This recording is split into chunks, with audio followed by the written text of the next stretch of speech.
Good evening everyone. मैं फिर से आ गई आपके पास। आज का जो टॉपिक है वो है इन्फ्लेशन। नाउ इन्फ्लेशन को समझाने के लिए मैं एक छोटा सा एग्जांपल ली हूँ।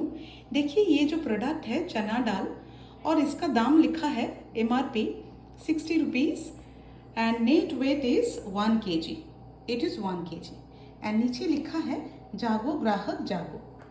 नाउ इसके पीछे दो रीज़न हैं एंड गवर्नमेंट कैसे इन्फ्लेशन को कंट्रोल करते हैं आप थोड़ा देखिए। इन्फ्लेशन क्या है कि जनरली जो कंटिन्यूअस राइज इन प्राइस, किसका प्राइस ना, general price in a particular year और पर्टिकुलर पीरियड जो है उसको हम मुद्रास्फीति बोलते हैं।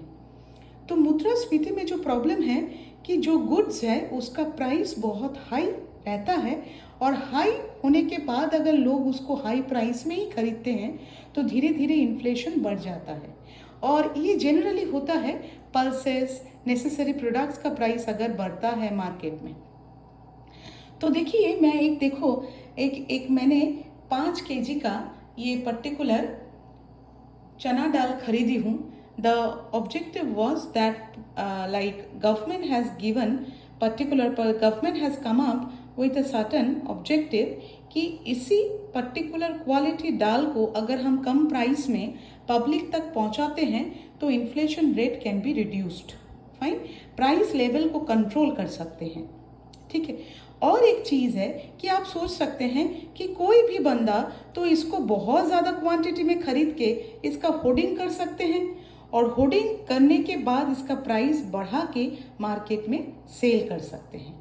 तो आप सोच सकते हैं इसको भी गवर्नमेंट रेस्ट्रिक्शन ला दिए हैं कि लाइक आधार कार्ड के हिसाब से 1 Aadhaar card holder can buy only 5 kgs of this dal.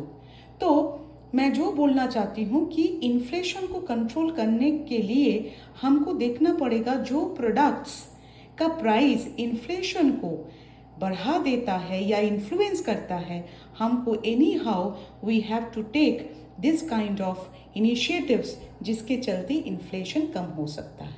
Thank you.